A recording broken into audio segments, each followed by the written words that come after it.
We can start a business for many reasons. But when we sell and when we look to taking our business to the next level, we must do that through a powerful mission that establishes the purpose of our business to make a positive impact in the world. And as we do that, you can only imagine that that means that we need to evoke emotions out of ourselves first, but also out of others. Hey, I'm Izzy Nally. So if we haven't met, I say I could lump myself into that business coach category, but I feel like I do so much more than that with positioning and pricing and packaging and ultimately helping business owners really step up into a leadership role so that they can become a heart-centered business, and maybe they see themselves as a heart-centered business, but maybe the world doesn't, and that's where that positioning comes into place. As we look at our business and how we as the business owner show up in our business is extremely important, and to take that outside view. Also, how we show up in our business is not how I show up when I'm at a networking event. It's not only that. It is how you show up in the DMs. It is how you talk about your business to your friends and family, just as much as how you talk to it with people that you don't know. This is something that I see come up for a lot of people when we are, and it's come up for me too, so I can speak to it because I've been there. But when we are in like a backside conversation where it's a DM with another business owner, or it's a mastermind where it's other business owners, a lot of times we let our guard down and we allow the true nature of our thinking to come up. So I offer that to you, that awareness to you, so that you can notice this more. This was something that I noticed that I did. Oh gosh, it was probably about 2 months ago.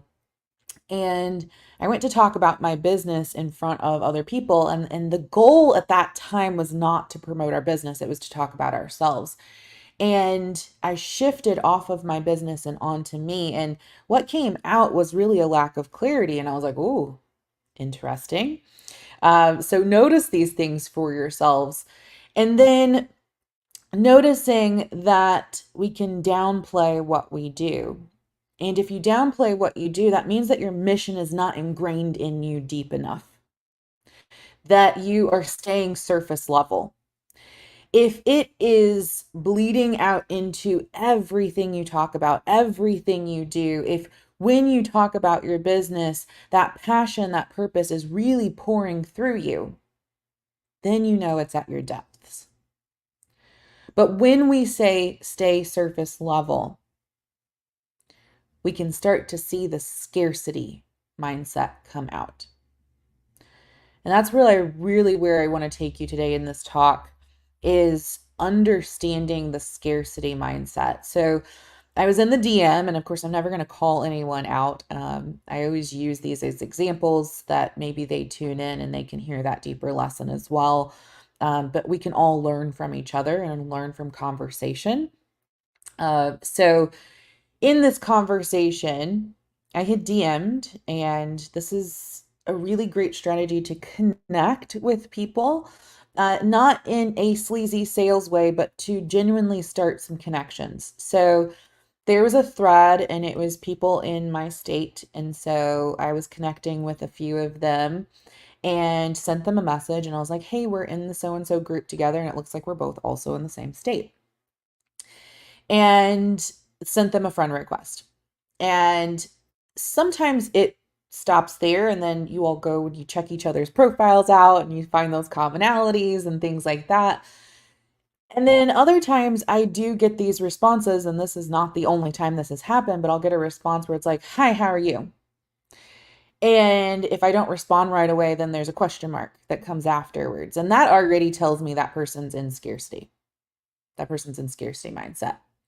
that they have an expectation that something's supposed to go a certain way, that they're attached, that there's something there that's the energy is off. And we always want to respond to those messages with love and tenderness and stay in our mission. So I was like, hey, what brought you to the group? What is it that you do? And of course, as I'm doing that, I'm also looking at their profile and I see that they sell a physical product. And so I then asked about the physical product that they sell. I'm getting to a good point here. They said, oh, well, I needed to start selling something during COVID. Or no, that's not even the first response. The first response was, I need to make more money. Okay, conversational skills were lost somehow. This is again when I come back to this, and this is so, so important. As you are growing your business, you are growing your conversational, your communication, your relationship skills. We use business as our vehicle to deepen and develop and grow our self-development, because your self-development, the expansion of that, your cup, if your cup is only this little, guess how much you get to hold? Guess how much wealth you get to hold? Guess how much happiness you get to hold if your cup is only this big? When you develop yourself and you grow and you keep growing and you keep growing, your cup keeps getting bigger. And it's not just so that I can hold more money. It's not that I can just hold more wealth. It's so that you can hold more happiness and more love and more possibilities and more opportunities. So we want to keep growing our cup. Now, scarcity keeps our cup small. Where maybe you felt this if you've been in this stage or you're in this stage, that when your cup is so tall or so small that even the littlest bit of happiness can feel overwhelming. The littlest bit of love, because our container is only this big. It's only this big. It starts to feel overwhelming. So maybe you know someone like that and you're like, I don't understand. Like, why can't they accept more love or accept more happiness? It's because their container is really small. They're in scarcity mindset. Now, of course, we can talk about how to expand that cup. You probably know one of these is gratitude. But that person has to want more happiness in order to expand their own cup. So we can't force others to expand their cup. That's an important thing to note. But as the business owner, as the entrepreneur, if someone asks us, tell me more about your business, and we start with the negative, no matter who it is, if we start with the negative or we start with from a space of lack, we have to be aware of that. So on the opposite end of that spectrum, so this person started with, I need to grow my business. I gave them another opportunity to say, well, tell me why you started your business. Because I needed to make money. Yes, that is why most people start businesses. You're not helping yourself stand out. And I say this because notice if you do this, if any of us do this. And they said, oh, and I was like, but this product, choosing this specific product, you could have chosen any product to sell if you were just looking for a product to sell. Why this product? And I guarantee that the reason why this person is not selling and not making enough is, one, they don't feel enough. They don't have enough clarity. They don't have enough emotion. They don't have enough mission. They don't have enough purpose. That's why they're not selling enough or making enough. And there's many reasons why you're not making enough. It could be your profit margins. It could be the quantity. But if this person was to sell from heart and share why this product is so important to them and why they chose it, and really dove into all the different people that would want this and why they would want this, and maybe created some additional support products, digital products to go with it. Let's use an example. If you were going to sell gems, like gemstones, like crystals and things like that, that are more spiritual, things that you could include with purchases might be a crystal grid, like a printable, downloadable crystal grid. You could have multiples of them. You could have a PDF guide on crystals for different reasons. There could be various crystals for healing, crystals for manifestation, crystals for, and those could be lead magnets, which means you exchange that in exchange for their email. And now you have emails that you can be promoting a different crystal every week to. And sharing your story of how you use crystals, sharing your story of how your friends use crystals, sharing your story of things that you're learning with crystals. And then you could go out and talk to Reiki masters and how they're using crystals, or jewelry people and how they use crystals. And you could keep expanding into that. But if you stay in scarcity mindset, there's no expanding. If you stay in scarcity mindset, we sit and we keep our cups small and we're focused just on one little money because that's all that focus we have.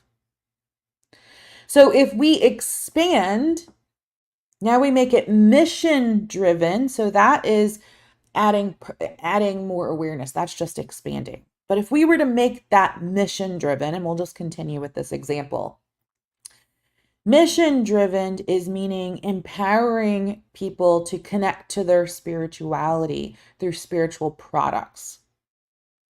That would be a mission. And that the business's purpose is to help people find the doorway into their spirituality. Do you see how much that expands? How that expands the possibilities? How that also creates a mission of a movement for people to want to jump into this mission and go, oh my gosh, I want to support this business. Let's see how we can collaborate. Now we have opportunities to collaborate because we instilled and infused a mission and a purpose into our business. This is how I help business owners step into leadership, but ultimately my mission in life, my mission, the purpose of my business is to help people step out of scarcity, to notice their scarcity, and to step into abundance. That's my purpose. Can I accomplish that through business, through the vehicle of business? Yes, I can accomplish that in many different ways and modalities. But our business is such an amazing reflection, a mirror for us to hold up and see our own scarcity. So I invite you today, look at what you're infusing into your business, as well as your own personal cup. How small or large is your cup? Are you working on expanding your cup? Notice the little things. Are we in a reactive state? Are we in a responsive state? Do we take the pause in between? Like someone sends us a message, and if we type it in, can we look at it first and say, oh, is this scarcity mindset or is this abundant mindset? I do that all the time. Where scarcity starts coming up, I look at it before I push send. I erase it, I retype it. Oh, that's still scarcity. Erase, retype. Oh, that's still scarcity. And I might have to take a pause and take a moment and go, oh, I need to get myself back into abundance. Well, how would my abundant self, my higher self, my wiser self respond to this? And I mean, this can be the littlest thing of tell me about your business, of me not going into, ooh, let me sell, right? I got to sell to them. That's scarcity. That's lack. Building the relationship first is abundance. You can infuse this not only into your business, but into anything you do and also into your life. But when we look at these different paths, whether it's your health, your business, your career, whichever path you want to choose, I urge you to choose one and focus on that for at least this quarter, maybe for 6 months, maybe for the entire year, because whichever path you choose, this is a holistic approach. That whichever path you choose, it will have a ripple effect into the other areas. But if we keep bouncing from all these different areas, going, I've got to improve this area, now I got to improve this area, and just say, hey, I'm going to holistically improve my life, and I'm going to do it through maybe your business. And then I'm going to develop the skills I need in my business, and I'm going to allow myself to apply these same skills throughout my entire life so that I can become a more, whichever word you want to choose. If you want to use well-rounded, if you want to just choose wealthier, that's what I would choose. Because when we start saying well-rounded, there's expectations that come along with that. We want to let go of those expectations. When we put the expectations, there's more chance at disappointment because we only become disappointed when we set an expectation and we fell short. So we release the expectations and instead we infuse purpose. So go make an impact. Go ask yourself how you can make an impact. Ask yourself how you can live out your purpose this year. All right. I'll see you later.